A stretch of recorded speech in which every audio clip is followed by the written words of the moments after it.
नमस्कार मित्रों, अटल अनुसंधान अकादमी में आप सभी का हार्दिक स्वागत है।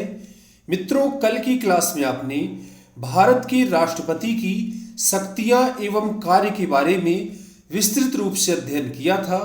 यदि आपने अभी तक पिछले वीडियो को नहीं देखा है तो जरूर देखिएगा। मित्रों, आज की इस वीडियो में आप भारत के उपराष्ट्रपति के बारे में विस्तृत रूप से सीखेंगे। तो आइए इस वीडियो के माध्यम से उपराष्ट्रपति की शुरुआत करते हैं। भारत का उपराष्ट्रपति the vice president of India. तो यहां पर पहला कथन महत्वपूर्ण है उपराष्ट्रपति से संबंधित। भारतीय संविधान में उपराष्ट्रपति की व्यवस्था संयुक्त राज्य अमेरिका के संविधान से ली गई है। इसको आप याद रखेंगे, बार बार यह प्रश्न विभिन्न प्रतियोगी परीक्षाओं में पूछा गया है। इसके बाद उपराष्ट्रपति का पद देश का दूसरा सर्वोच्च पद है। आधिकारिक क्रम में उसका पद राष्ट्रपति के बाद आता है। तो भारत का सबसे बड़ा सर्वोच्च पद राष्ट्रपति है और उसके बाद आधिकारिक क्रम में राष्ट्रपति का उपराष्ट्रपति का स्थान आता है। अब यहां पर उपराष्ट्रपति से संबंधित सभी अनुच्छेदों को एक बार यहां पर आप संक्षेप में देखेंगे। इसके बाद एक एक अनुच्छेद का डिटेल में अध्ययन किया जाएगा। तो उपराष्ट्रपति से संबंधित अनुच्छेद एक नज़र में, एक तरफ अनुच्छेद दिए हुए हैं और दूसरी तरफ अनुच्छेद की जो विषय वस्तु है यहां पर दिया गया है। पहला अनुच्छेद है यहां पर अनुच्छेद 63। अनुच्छेद 63 में कहा गया है भारत का एक उपराष्ट्रपति होगा। इसके बाद 64 में कहा गया है उपराष्ट्रपति राज्यों की परिषद, यहां पर ध्यान देंगे, राज्यों की परिषद मतलब राज्यसभा का पदेन सभापति होगा। राज्यसभा का पदेन सभापति कौन होता है, यह प्रश्न बार बार विभिन्न प्रतियोगी परीक्षाओं में पूछा जाता है। तो जो व्यक्ति भारत का उपराष्ट्रपति होगा वही राज्यसभा का पदेन सभापति होगा। इसके बाद अनुच्छेद 65 क्या कहता है, उपराष्ट्रपति की आकस्मिक रिक्तियों, राष्ट्रपति की अनुपस्थिति में राष्ट्रपति के कर्तव्यों का निर्वहन उपराष्ट्रपति के द्वारा किया जाएगा। आकस्मिक रिक्तियों में और कहां पर, राष्ट्रपति की अनुपस्थिति में। राष्ट्रपति यदि विदेश चले जाते हैं और तो उस टाइम पे राष्ट्रपति की जगह पर उपराष्ट्रपति उनके कर्तव्यों का निर्वहन करता है। अनुच्छेद 66 में उपराष्ट्रपति का चुनाव। उपराष्ट्रपति का चुनाव संसद के दोनों सदनों के सभी सदस्यों के द्वारा किया जाता है, आप यहां पर याद रखेंगे। इसके बाद अगला अनुच्छेद है अनुच्छेद 67। उपराष्ट्रपति के कार्यकाल के बारे में प्रावधान किया गया है। उपराष्ट्रपति का कार्यकाल 5 वर्ष होता है, किंतु समय से पूर्व भी वह अपना त्यागपत्र राष्ट्रपति को सौंप सकता है। राष्ट्रपति अपना त्यागपत्र उपराष्ट्रपति को देते हैं तथा उपराष्ट्रपति अपना त्यागपत्र राष्ट्रपति को देते हैं। उपराष्ट्रपति तब तक अपने पद पर बना रहेगा जब तक कि उसका उत्तराधिकारी यानी नया राष्ट्रपति अपना पद ग्रहण नहीं कर लेता है। इसके साथ ही साथ उपराष्ट्रपति को कार्यकाल के पूर्व भी पद से हटाया जा सकता है, लेकिन उपराष्ट्रपति को पद से हटाने का जो प्रस्ताव है वह राज्यसभा में लाया जाएगा, जिसे राज्यसभा भी, लोकसभा भी स्वीकार कर ले तो राष्ट्रपति को अपना पद छोड़ना होता है। इसके बाद अनुच्छेद 68 क्या कहता है, अनुच्छेद 68 उपराष्ट्रपति कार्यालय की रिक्ति की पूर्ति के लिए चुनाव का समय का निर्धारण तथा आकस्मिक रिक्ति की पूर्ति के लिए चुने गए व्यक्ति का कार्यकाल। यहां पर एक महत्वपूर्ण बात है, उपराष्ट्रपति कार्यालय की रिक्ति की पूर्ति के लिए चुनाव के समय का निर्धारण। यदि उपराष्ट्रपति का पद खाली हो जाता है तब उपराष्ट्रपति के यहाँ पर कार्यवाहक उपराष्ट्रपति की कोई व्यवस्था नहीं है। जैसे राष्ट्रपति का पद खाली हो जाता है तो उपराष्ट्रपति कार्यवाहक राष्ट्रपति के रूप में कार्य करते हैं। किंतु जब उपराष्ट्रपति का पद खाली हो जाता है तो कार्यवाहक उपराष्ट्रपति की व्यवस्था संविधान में नहीं है। तो यह व्यवस्था की गई है कि उपराष्ट्रपति का कार्यकाल पूर्ण होने के पहले ही चुनाव करा लिया जाएगा। इसके बाद यदि किसी उपराष्ट्रपति की मृत्यु हो जाती है, ये मान लीजिए एक उपराष्ट्रपति है जिनका कार्यकाल 5 वर्ष है, 5 वर्ष में 3 वर्ष का कार्यकाल पूरा करते हैं और उनकी मृत्यु हो जाती है, उपराष्ट्रपति का पद खाली हो जाता है, तो जो नया उपराष्ट्रपति चुना जाएगा वह शेष अवधि के लिए यानी 2 वर्ष के लिए चुना नहीं जाएगा, बल्कि वह 5 वर्षों के लिए चुना जाएगा। यहां पर आप इसको याद रखेंगे। इसके बाद है उपराष्ट्रपति द्वारा शपथ ग्रहण। उपराष्ट्रपति को राष्ट्रपति या फिर उसके द्वारा नियुक्त किसी व्यक्ति के सम्मुख शपथ लेनी होती है। इसके बाद अनुच्छेद 70 अन्य आकस्मिकताओं में राष्ट्रपति के कर्तव्यों का निर्वहन। अन्य आकस्मिकताओं मतलब जिनका उल्लेख संविधान के अंतर्गत नहीं किया गया है और उनमें राष्ट्रपति का पद खाली हो जाता है, तो संसद वहां पर कानून बना करके उपराष्ट्रपति के कर्तव्यों का निर्वहन करने की व्यवस्था कर सकती है। इसके बाद अनुच्छेद 71 में है उपराष्ट्रपति के चुनाव संबंधी विवादों का निपटारा सर्वोच्च न्यायालय के द्वारा किया जाएगा। तो जो अनुच्छेद 71 है वह राष्ट्रपति और उपराष्ट्रपति दोनों के लिए महत्वपूर्ण है। अनुच्छेद 71 में कहा गया है राष्ट्रपति तथा उपराष्ट्रपति के चुनाव संबंधी विवादों का निपटारा सर्वोच्च न्यायालय द्वारा किया जाएगा। इसके बाद है अनुच्छेद 63। अब एक एक करके हम यहां पर सभी का डिटेल करेंगे। पहला है अनुच्छेद 63। अनुच्छेद 63 में कहा गया है भारत का एक उपराष्ट्रपति होगा।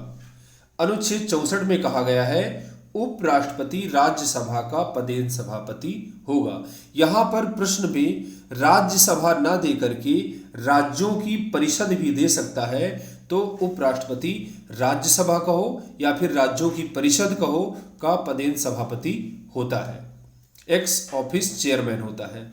इसके बाद अनुच्छेद 65 में व्यवस्था की गई है। अनुच्छेद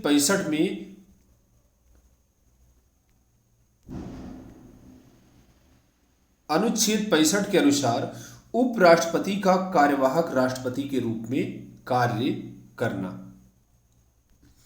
अनुच्छेद 65 के तहत उपराष्ट्रपति को कार्यवाहक राष्ट्रपति के रूप में कार्य करने की शक्ति प्रदान की गई है। अनुच्छेद 65 में कहा गया है कि यदि उपराष्ट्रपति का पद मृत्यु, त्यागपत्र, महाभियोग या किसी अन्य कारण से रिक्त हो जाता है, तो जब तक नया राष्ट्रपति निर्वाचित होकर अपना पदभार ग्रहण नहीं कर लेता, तब तक उपराष्ट्रपति ही कार्यवाहक राष्ट्रपति के रूप में कार्य करता है। तो अनुच्छेद 65 में कहा गया है उपराष्ट्रपति कार्यवाहक राष्ट्रपति के रूप में कार्य करेगा। कब? मृत्यु के कारण, त्यागपत्र के कारण, महाभियोग के कारण या किसी अन्य कारण से राष्ट्रपति का पद जब खाली हो जाता है, तो उपराष्ट्रपति राष्ट्रपति के कर्तव्यों का निर्वहन करता है, कार्यवाहक राष्ट्रपति के रूप में कार्य करता है। इसके बाद है उपराष्ट्रपति को उस अवधि के दौरान जब वह राष्ट्रपति के रूप में कार्य करता है या उसके कर्तव्यों का निर्वहन करता है, राष्ट्रपति को वही उपलब्धियां, वेतन, भत्ते और विशेषाधिकार प्राप्त होते हैं जो राष्ट्रपति को प्राप्त होते हैं। तो जब उपराष्ट्रपति राष्ट्रपति कार्यवाहक राष्ट्रपति के रूप में कार्य करता है, तो राष्ट्रपति को मिलने वाले सभी उपलब्धियां, वेतन, भत्ते एवं विशेषाधिकार उपराष्ट्रपति को भी प्राप्त होते हैं। इसके बाद एक बात महत्वपूर्ण है कि उपराष्ट्रपति को 2 जगह का वेतन नहीं मिलता। जब उपराष्ट्रपति, यहां पर दिया हुआ है, जब उपराष्ट्रपति राष्ट्रपति के रूप में कार्य करता है तब वह राज्यसभा के सभापति के कर्तव्यों का निर्वहन नहीं करता है और ना ही राज्यसभा के सभापति के रूप में संदेय वेतन भत्ते का हकदार होता है। दोस्तों, संविधान में उपराष्ट्रपति के वेतन भत्तों की व्यवस्था नहीं है। उपराष्ट्रपति को जो भी वेतन भत्ते मिलते हैं वह राज्यसभा के सभापति के रूप में प्राप्त होते हैं, किंतु राज्यसभा का सभापति यानी उपराष्ट्रपति जब कार्यवाहक राष्ट्रपति के रूप में कार्य करता है तब वह राज्यसभा के सभापति के कर्तव्यों का निर्वहन नहीं कर रहा होता है और उस समय उपराष्ट्रपति को राष्ट्रपति के वेतन भत्ते प्राप्त होते हैं, राज्यसभा के सभापति के रूप में उसको वेतन भत्ते का हकदार नहीं होता है। इसके बाद है उपराष्ट्रपति। जब उपराष्ट्रपति कार्यवाहक राष्ट्रपति के रूप में कार्य करता है तब वह राज्यसभा के सभापति के दायित्वों का निर्वहन उपसभापति द्वारा किया जाता है। राज्यसभा का पदेन सभापति उपराष्ट्रपति होता है, किंतु जब उपराष्ट्रपति राष्ट्रपति के रूप में कार्य करता है तो राज्यसभा के सभापति का पद खाली होता है। उस समय राज्यसभा का जो उपसभापति होता है वह सभापति के रूप में कार्य करता है। यदि राज्यसभा का उपसभापति भी नहीं है तो उस समय राज्यसभा में जो वरिष्ठतम सदस्यों के पैनल में जो सबसे वरिष्ठ होगा वह सभापति के कर्तव्यों का निर्वहन करेगा। इसके बाद है अगला उपराष्ट्रपति का चुनाव। अनुच्छेद 66 में उपराष्ट्रपति के चुनाव की व्यवस्था की गई है। उपराष्ट्रपति का चुनाव संसद के दोनों सदनों के सभी सदस्यों वाले निर्वाचक मंडल के सदस्यों द्वारा आनुपातिक प्रतिनिधित्व की एकल संक्रमणीय मत पद्धति के माध्यम से गुप्त मतदान द्वारा किया जाता है।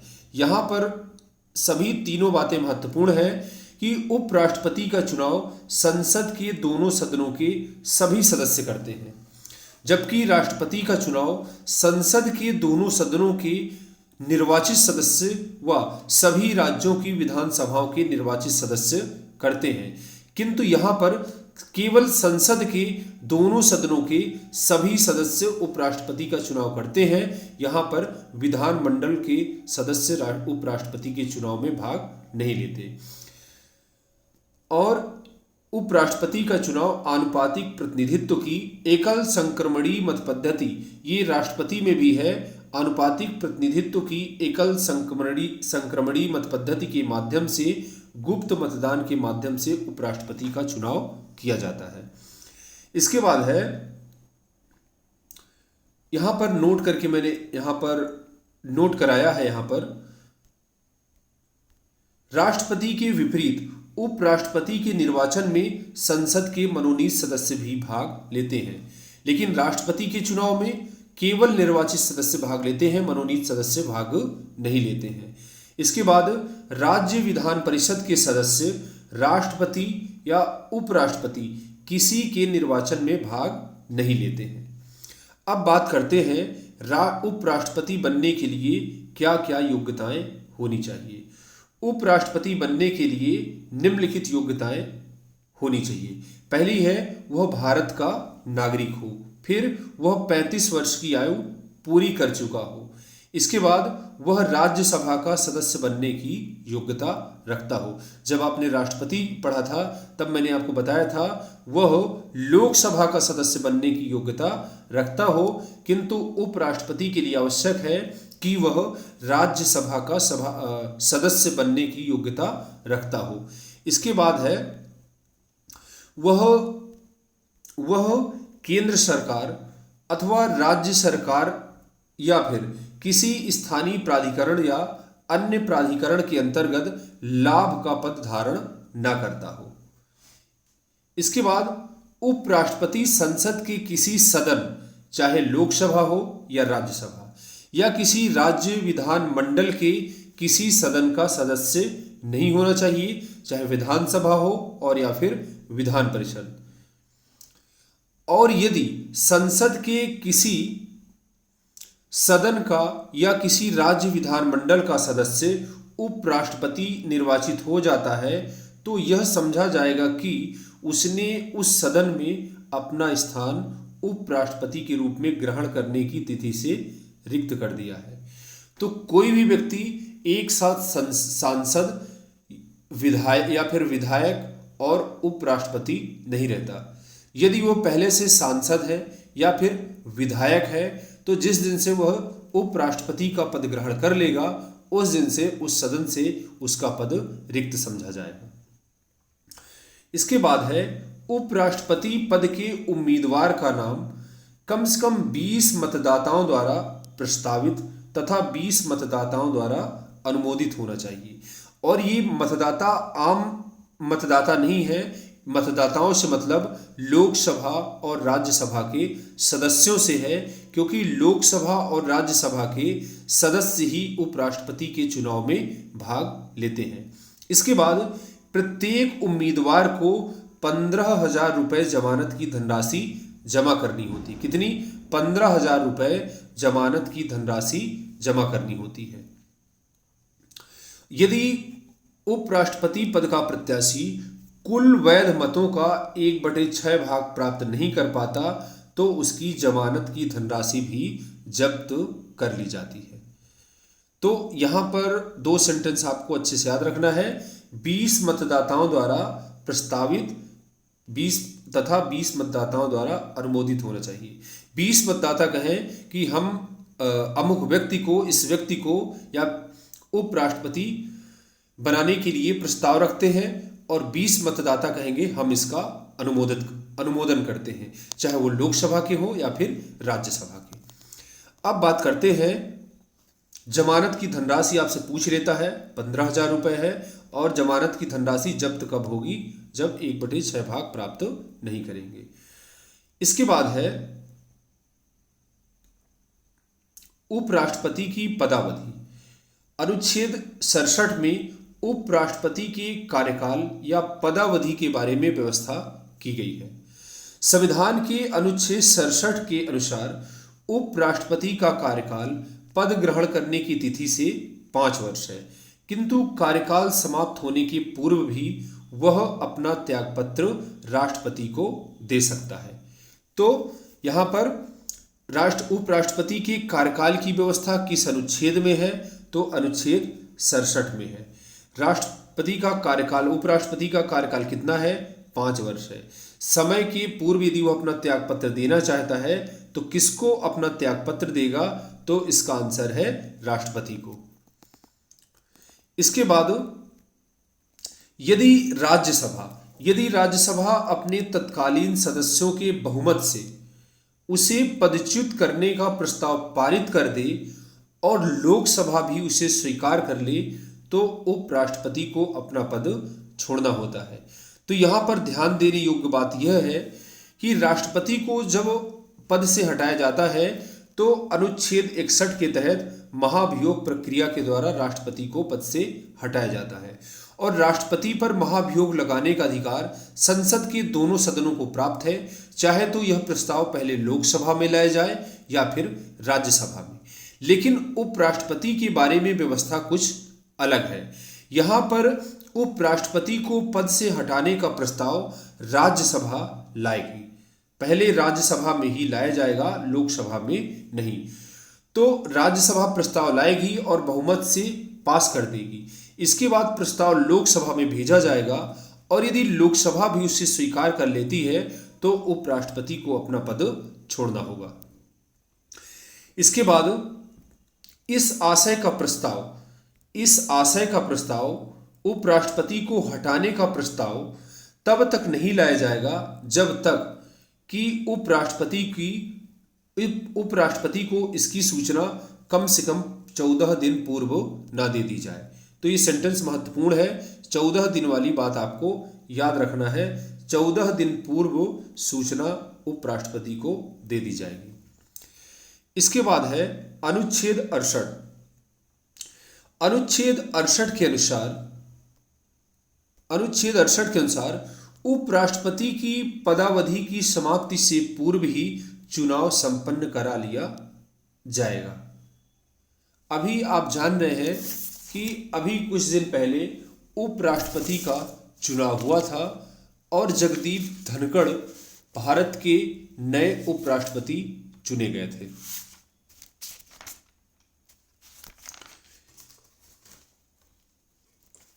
उपराष्ट्रपति वेंकैया नायडू का कार्यकाल पूर्ण होने से यानी 11 अगस्त 2022 के पहले ही उपराष्ट्रपति का चुनाव करा लिया गया था। इसके बाद है उपराष्ट्रपति की मृत्यु, त्यागपत्र, पदच्युत के कारण हुई पद रिक्ति को भरने के लिए चुनाव यथाशीघ्र जितना जल्दी हो सके करा लिया जाएगा। यहाँ पर टाइमिंग नहीं दी हुई है, लेकिन चुनाव करा लिया जाएगा।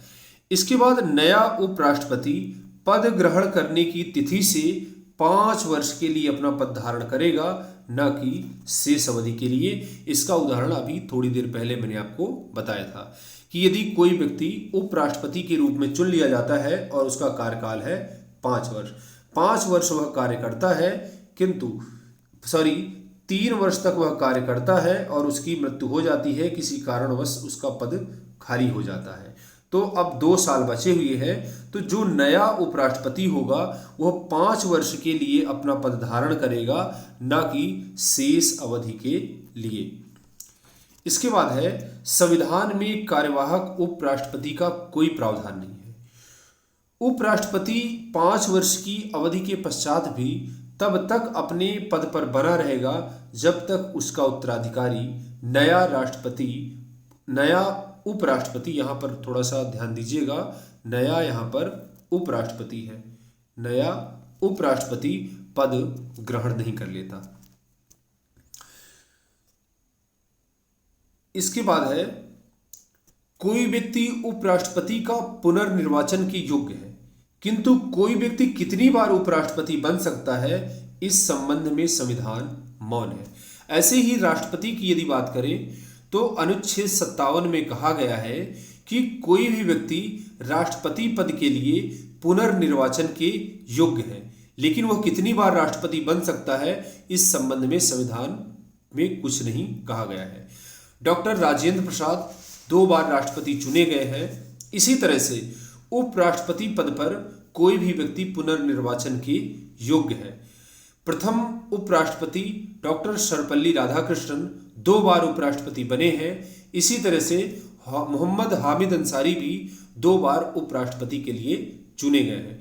तीसरी बार की अभी कोई स्थिति उत्पन्न नहीं हुई है। अगर ऐसा होता है तो संविधान की व्याख्या सर्वोच्च न्यायालय करेगा कि कौन व्यक्ति कितनी बार राष्ट्रपति या फिर उपराष्ट्रपति बन सकता है। अब तक अधिकतम 2 बार राष्ट्रपति और उपराष्ट्रपति चुना गया है एक ही व्यक्ति को। इसके बाद है भारत के प्रथम उपराष्ट्रपति डॉक्टर सर्वपल्ली राधाकृष्णन अब तक 2 बार उपराष्ट्रपति रह चुके हैं। यहाँ पर एक बात और नोट करने योग्य है, सर्वपल्ली राधाकृष्णन तो 2 बार उपराष्ट्रपति बने ही हैं। इसके बाद मोहम्मद हामिद अंसारी भी 2 बार उपराष्ट्रपति चुने गए हैं। इसके बाद अनुच्छेद 69 शपथ या प्रतिज्ञान। अनुच्छेद 69 के अनुसार उपराष्ट्रपति अपना पद ग्रहण करने से पूर्व राष्ट्रपति या उसके सम्मुख उसके द्वारा नियुक्त किसी व्यक्ति के समक्ष शपथ लेता है और शपथ का प्रारूप इस प्रकार है। राष्ट्रपति और उपराष्ट्रपति दोनों की शपथ का प्रारूप अलग अलग है।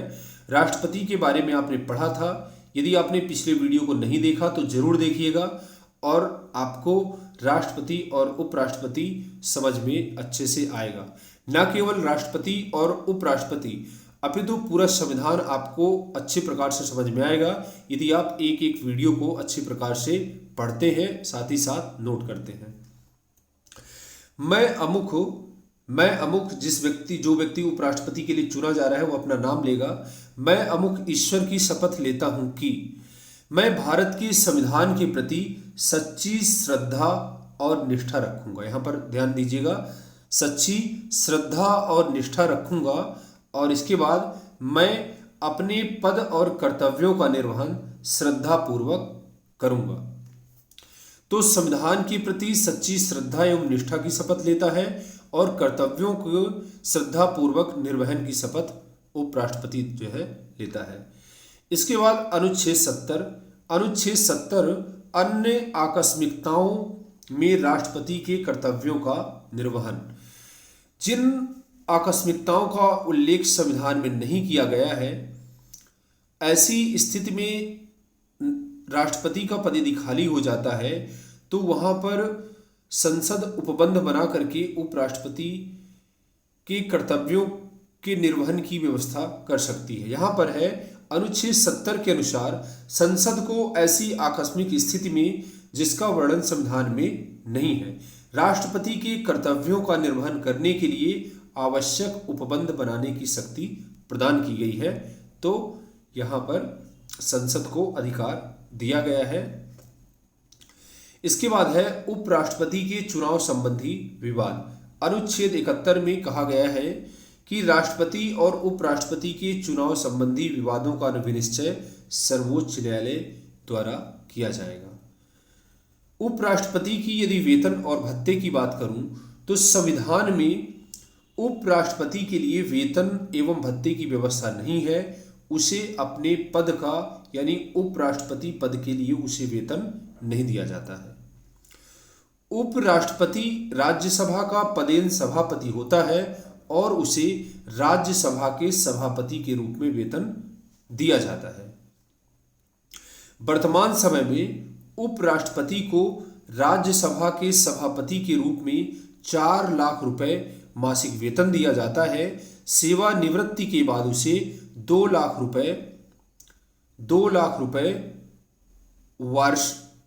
रुपए प्रति माह या फिर 24 लाख रुपए वार्षिक पेंशन भी दी जाती है। तो राष्ट्रपति का मासिक वेतन 5 लाख रुपए है और उपराष्ट्रपति का मासिक वेतन 4 लाख रुपए दिया जाता है। इसके बाद है उपराष्ट्रपति का वेतन भारत की संचित निधि पर भारित होता है। भारत में संविधान में 2 प्रकार की निधियों की बात की गई है। एक है संचित निधि और दूसरी है आकस्मिक निधि। संचित निधि का उल्लेख अनुच्छेद 266 में है और आकस्मिक निधि 267 में। तो अगर संचित निधि से धन निकालना होता है तो संसद में मतदान की आवश्यकता होती है। संसद से पास कराने के बाद ही संचित निधि से धन निकाला जा सकता है। आकस्मिक निधि, यदि मान लीजिए कभी कोई आकस्मिक घटना हो जाती है, भूकंप, बाढ़, महामारी आती है और संसद का सत्र नहीं चल रहा होता है, तुरंत पैसे निकालने की आवश्यकता होती है, तो राष्ट्रपति की आज्ञा से आकस्मिक निधि से पैसा आराम से निकाल लिया जाता है। यहाँ पर उपराष्ट्रपति का वेतन संचित निधि पर भारित होता है। भारतीय संविधान के अंतर्गत कई पदाधिकारियों के वेतन एवं भत्ते संचित निधि पर भारित किए गए हैं। तो ऐसे पदाधिकारी जिनका वेतन संचित निधि पर भारित होता है उस पर मतदान कराने की आवश्यकता नहीं होती है। इसके बाद उपराष्ट्रपति जब कार्यवाहक राष्ट्रपति के रूप में कार्य करता है या राष्ट्रपति के कृत्यों का निर्वहन करता है, उस समय उपराष्ट्रपति को वही उपलब्धियां, वेतन और विशेषाधिकार प्राप्त होते हैं जो राष्ट्रपति को प्राप्त होते हैं। इसके बाद जब उपराष्ट्रपति कार्यवाहक राष्ट्रपति के रूप में कार्य करता है या उसके कृत्यों का निर्वहन करता है, उस समय वह राज्यसभा के सभापति के कर्तव्यों का निर्वहन नहीं कर रहा होता है और ना ही राज्यसभा सभापति के रूप में वह वेतन एवं भत्तों का अधिकार उसको होता है। अब आता है उपराष्ट्रपति की शक्तियां एवं कार्य। Power and functions of the vice president.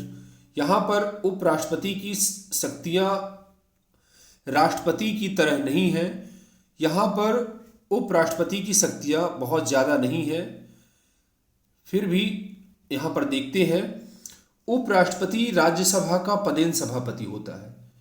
यहाँ पर इसको आप याद रखेंगे, अनुच्छेद 64 के अनुसार उपराष्ट्रपति राज्यसभा का पदेन सभापति होता है, अनुच्छेद 64 के अनुसार। इस संबंध में उसकी शक्तियां एवं कार्य लोकसभा अध्यक्ष की भांति ही होती है। राज्यसभा के सभापति यानी उपराष्ट्रपति की जो शक्तियां एवं कार्य हैं वह सदन के प्रमुख होने के नाते लोकसभा अध्यक्ष की भांति ही होती है। वह सदन में अनुशासन व्यवस्था कायम रखता है तथा सदस्यों को सदन में बोलने की अनुमति देता है। कोई भी व्यक्ति बिना उपराष्ट्रपति यानी राज्यसभा के सभापति की आज्ञा के सदन में नहीं बोल सकता है। वह सदन में विधेयकों पर विचार विमर्श कराता है, उन पर मतदान कराता है तथा परिणाम भी घोषित करता है। इसके बाद उपराष्ट्रपति राज्यसभा का सभापति, राज्यसभा का सदस्य नहीं होता है, अतः उसे मतदान का अधिकार नहीं होता, किंतु बराबर मत पड़ने पर राज्यसभा के सभापति के रूप में उसे अपना निर्णायक मत देने का अधिकार है। मान लीजिए किसी विधेयक के संबंध में मतदान कराया जा रहा है और दोनों तरफ जो है 50 मत इधर पड़े और 50 इधर पड़े, तो सामान्यतः उपराष्ट्रपति को राज्यसभा में मतदान का अधिकार नहीं है, क्योंकि वह राज्यसभा का सदस्य नहीं होता है। किंतु पक्ष और विपक्ष में जब किसी विधेयक को लेकर के बराबर मतदान पड़ता है तो उस टाइम पे उपराष्ट्रपति को निर्णायक मत देने का अधिकार होता है। इसके बाद है कौन सा प्रश्न सदन में पूछा जाएगा या फिर नहीं पूछा जाएगा, इसका निर्णय उपराष्ट्रपति ही लेता है। वह सदन में असंसदीय भाषा के प्रयोग को रोकता है तथा ऐसी भाषा को सदन की कार्यवाही से निकाले जाने का आदेश देता है। बहुत सारे सांसद होते हैं अमर्यादित एवं असंसदीय भाषा का प्रयोग करते हैं, उसको रिकॉर्डिंग से बाहर कर दिया जाता है। वह राज्यसभा द्वारा पास किए गए विधेयकों पर हस्ताक्षर करता है। इसके बाद वह सदन के सदस्यों के विशेषाधिकारों की भी रक्षा करता है। राज्यसभा के किसी सदस्य को बिना उपराष्ट्रपति राज्यसभा के पदेन सभापति की अनुमति से गिरफ्तार नहीं किया जा सकता है। और भी बहुत सारे राज्यसभा सदस्यों के विशेषाधिकार होते हैं। इन सभी विशेषाधिकारों की रक्षा करने का कार्य उपराष्ट्रपति द्वारा ही किया जाता है। इसके बाद जब राष्ट्रपति अपना त्यागपत्र उपराष्ट्रपति को सौंपता है तो उपराष्ट्रपति का कर्तव्य है कि वह इसकी तत्काल सूचना लोकसभा अध्यक्ष को दे। तो यह प्रश्न भी बार बार पूछा गया है कि जब राष्ट्रपति अपना त्यागपत्र उपराष्ट्रपति को सौंपते हैं तो उपराष्ट्रपति इसकी सूचना किसको देता है? प्रधानमंत्री को, लोकसभा को, राज्यसभा को और राज्यपाल को। इस प्रकार से ऑप्शन है, तो वहां पर इसका ऑप्शन है लोकसभा के अध्यक्ष को। इसके बाद है कार्यवाहक राष्ट्रपति के रूप में कार्य करना। अनुच्छेद 65 में कहा गया है कि यदि राष्ट्रपति का पद मृत्यु, त्यागपत्र, महाभियोग या किसी अन्य कारण से रिक्त हो जाता है तो जब तक नया राष्ट्रपति निर्वाचित होकर अपना पदभार ग्रहण नहीं कर लेता तब तक उपराष्ट्रपति ही कार्यवाहक राष्ट्रपति के रूप में कार्य करता है। तो यह थी उपराष्ट्रपति की शक्तियां एवं कार्य। अब भारत के उपराष्ट्रपति को, यहाँ पर सभी उपराष्ट्रपतियों को एक बार आप संक्षेप में देखेंगे। कई बार प्रश्न पूछ लेता है किस नंबर के कौन से उपराष्ट्रपति हैं। तो यहाँ पर पहला है डॉक्टर सर्वपल्ली राधाकृष्णन। डॉक्टर सर्वपल्ली राधाकृष्णन भारत के पहले उपराष्ट्रपति थे। यह 2 बार उपराष्ट्रपति पद के लिए चुने गए हैं, 1952 से लेकर के 1962 तक। इसके बाद डॉक्टर जाकिर हुसैन 1962 से 1967 तक, फिर वीवी गिरी 1967 से 1969 तक, फिर चौथा है गोपाल स्वरूप पाठक 1969 से 1974 तक, फिर वीडी जत्ती 1974 से 1979 तक और मोहम्मद हिदायतुल्ला 1969 से 1984 तक। मोहम्मद हिदायतुल्ला 1969 से लेकर के 1984 तक उपराष्ट्रपति के लिए चुने गए हैं। इसके बाद है आर वेंकट रमन 1984 से 1987 तक। इसके बाद डॉक्टर शंकर दयाल शर्मा 1987 से 1992 तक। के आर नारायणन 1992 से 97 तक। कृष्णकांत 1997 से 2000 तक। फिर भैरव सिंह शेखावत, यहाँ पर भैरव सिंह शेखावत 2002, यहाँ पर कर लीजिएगा 22 हो गया है, 2002 से लेकर के 2007 तक। और इसके बाद मोहम्मद हामिद अंसारी 2007 से लेकर के 2017 तक 10 साल तक यानी 2 कार्यकाल के लिए भारत के उपराष्ट्रपति रहे हैं। इसके बाद एम वेंकैया नायडू 2017 से लेकर के 2022 तक। और इसके बाद 14वें नंबर पर है जगदीप धनखड़ 11 अगस्त 2022 से लेकर के अब तक। इसके बाद उपराष्ट्रपति से संबंधित कुछ महत्वपूर्ण बातें हैं, इनको भी आप देखेंगे। जुलाई 2012 में 14वें उपराष्ट्रपति के चुनाव में मोहम्मद हामिद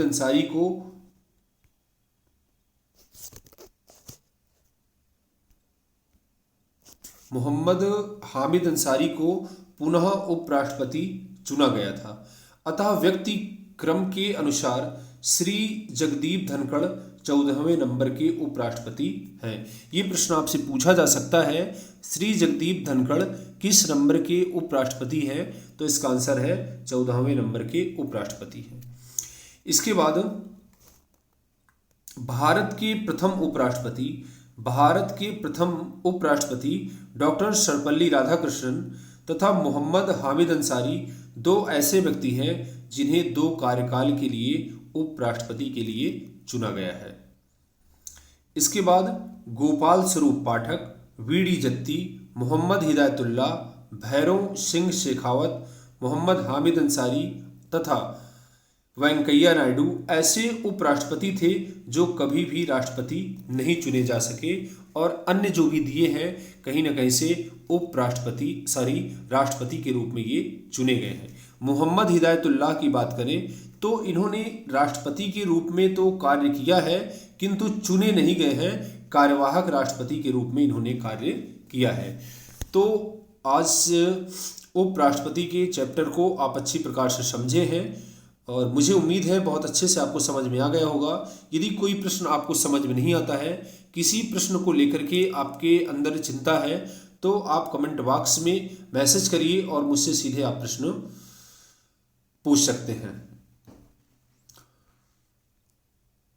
एक बार संक्षेप में देखते हैं कि कौन कौन सा प्रश्न उपराष्ट्रपति से संबंधित कौन सा प्रश्न आपसे परीक्षा में पूछा जा सकता है। तो पहला महत्वपूर्ण है यहाँ पर उपराष्ट्रपति की व्यवस्था कहाँ से ली गई है। इसके बाद अगला है उपराष्ट्रपति पद की व्यवस्था किस अनुच्छेद में की गई है?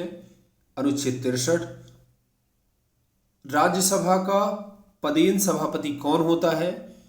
अनुच्छेद 64 के अनुसार उपराष्ट्रपति। इन सभी प्रश्नों का जवाब आप दीजिएगा। अनुच्छेद 65 में उपराष्ट्रपति के कार्यवाहक राष्ट्रपति के रूप में व्यवस्था की गई है। इसके बाद जब उपराष्ट्रपति कार्यवाहक राष्ट्रपति के रूप में कार्य करता है तब राज्यसभा के सभापति के कर्तव्यों का निर्वहन उपसभापति द्वारा किया जाता है। इसके बाद उपराष्ट्रपति का चुनाव किस अनुच्छेद में उपराष्ट्रपति के चुनाव की व्यवस्था की गई है? अनुच्छेद 66 में। और उपराष्ट्रपति का चुनाव संसद के दोनों सदनों के सभी सदस्यों द्वारा किया जाता है। उपराष्ट्रपति के चुनाव में मनोनीत सदस्य भी भाग लेते हैं। इसके बाद उपराष्ट्रपति के लिए ये योग्यताएं हैं, इनको आप याद रखेंगे। चाहे राष्ट्रपति हो या फिर उपराष्ट्रपति, दोनों को जो है 35 वर्ष की आयु पूरी कर चुका हो। इसके बाद राष्ट्रपति लोकसभा का सदस्य बनने की योग्यता रखता हो और उपराष्ट्रपति राज्यसभा का सदस्य बनने की योग्यता रखता हो। इसके बाद 20 मतदाताओं द्वारा प्रस्तावित तथा 20 मतदाताओं द्वारा अनुमोदित होना चाहिए। जमानत की धनराशि 15,000 रुपये रखी गई है। कार्यकाल आप जानते हैं, उपराष्ट्रपति का कार्यकाल 5 वर्ष होता है। इसके पूर्व वह राष्ट्रपति को अपना त्यागपत्र सौंप सकता है, किंतु यदि समय के पूर्व उपराष्ट्रपति को पद से हटाना है तो इसका प्रस्ताव सबसे पहले राज्यसभा में लाया जाएगा, किंतु इस प्रस्ताव की सूचना 14 दिन पूर्व उपराष्ट्रपति को दे दी जाती है। संविधान में कार्यवाहक उपराष्ट्रपति का कोई प्रावधान नहीं किया गया है। उपराष्ट्रपति का जब पद खाली हो जाता है तो कोई भी व्यक्ति उपराष्ट्रपति के रूप में कार्य नहीं करता है। इसके लिए अतिशीघ्र चुनाव कराना आवश्यक होता है। कौन से ऐसे 2 व्यक्ति हैं जो 2 बार उपराष्ट्रपति के लिए चुने गए हैं? तो पहला है डॉक्टर सर्वपल्ली राधाकृष्णन और दूसरा है मोहम्मद हामिद अंसारी। कोई व्यक्ति कितनी बार उपराष्ट्रपति बन सकता है, इस संबंध में संविधान मौन है। उपराष्ट्रपति को शपथ कौन दिलाता है? राष्ट्रपति। और राष्ट्रपति इसके बाद उपराष्ट्रपति क्या शपथ लेता है, शपथ का प्रारूप भी आप याद रखेंगे। और उपराष्ट्रपति के चुनाव संबंधी विवादों का निपटारा सर्वोच्च न्यायालय द्वारा किया जाता है। उपराष्ट्रपति को 4 लाख रुपए मासिक वेतन दिया जाता है तथा सेवानिवृत्ति के बाद वेतन का आधा 2 लाख रुपए पेंशन भी उसको दी जाती है। इसके बाद उपराष्ट्रपति की कार्य एवं शक्तियां हैं। पहला है वह राज्यसभा का पदेन सभापति है और दूसरी है जब राष्ट्रपति का पद मृत्यु त्यागपत्र या किसी अन्य कारण से खाली हो जाता है तो वह राष्ट्रपति के कर्तव्यों का निर्वहन करता है। तो ये था उपराष्ट्रपति। अब उपराष्ट्रपति से संबंधित विभिन्न महत्वपूर्ण प्रश्न कई प्रतियोगी परीक्षाओं में बार बार पूछे गए हैं। आइए इन प्रश्नों पर भी थोड़ा सा बात कर लेते हैं। जैसे आपसे एक प्रश्न मैं पूछूं, भारत के उपराष्ट्रपति का निर्वाचन एक निर्वाचक मंडल द्वारा किया जाता है जिसमें सदस्य होते हैं, बताइएगा, संसद के दोनों सदनों के सदस्य, बी संसद के दोनों सदनों के सभी सदस्य, फिर राज्यसभा के और राज्य विधानसभाओं के केवल निर्वाचित सदस्य, और डी नंबर है राज्य विधानसभाओं के केवल निर्वाचित सदस्य। तो इसका आंसर है संसद के दोनों सदनों के सभी सदस्य। इसके बाद है भारत के उपराष्ट्रपति निर्वाचित होते हैं। कौन करता है? संसद के दोनों सदनों के सदस्यों द्वारा।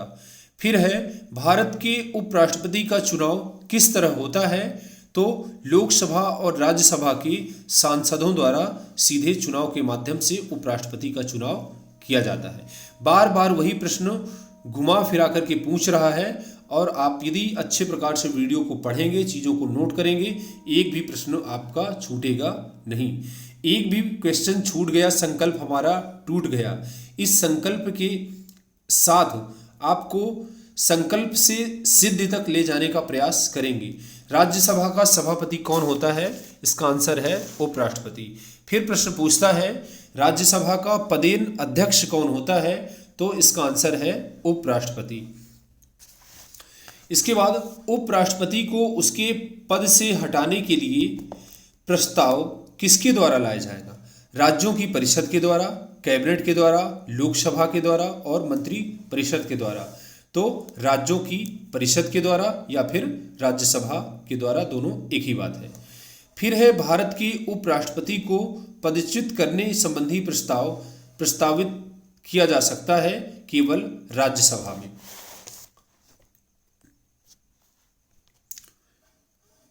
एक प्रश्न आपसे पूछा जा सकता है, श्री जगदीप धनखड़ भारत के उपराष्ट्रपति के रूप में इनका क्रमांक क्या है? तो इनका क्रमांक 14वां नंबर है। 14 नंबर के उपराष्ट्रपति है जगदीप धनखड़। निम्न में से किस एक की अध्यक्षता ऐसे द्वारा होती है जो उसका सदस्य नहीं होता? तो राज्यसभा। उपराष्ट्रपति राज्यसभा का सभापति नहीं होता है, फिर भी उसकी अध्यक्षता करता है। यह एक यूनिक क्वेश्चन है, ये भी आपसे पूछा जा सकता है। तो मुझे उम्मीद है कि आप लोगों की असिस्टेंट प्रोफेसर भर्ती की तैयारी बहुत ही अच्छी प्रकार से चल रही होगी। परीक्षा को लेकर के बहुत ज़्यादा चिंता करने की अभी बात नहीं है। और इस महीने अक्टूबर महीने में ज़्यादा समय मुझे मिल नहीं पाया है। लेकिन प्रयास यह करूँगा कि नवंबर महीने में आपका पूरा सिलेबस कंप्लीट कर दिया जाए और दिसंबर से प्रैक्टिस सेट की शुरुआत करा करके आपकी परीक्षा के लिए दावेदारी को और भी मजबूत बनाया जा सके। तो आज के लिए बस इतना ही, मिलते हैं नेक्स्ट वीडियो में। पूरा वीडियो देखने के लिए बहुत बहुत सा धन्यवाद दोस्तों। यदि वीडियो आपको अच्छा लगा हो तो वीडियो को लाइक करिए और चैनल को सब्सक्राइब करिए व अधिक से अधिक लोगों के बीच में शेयर करिए। धन्यवाद।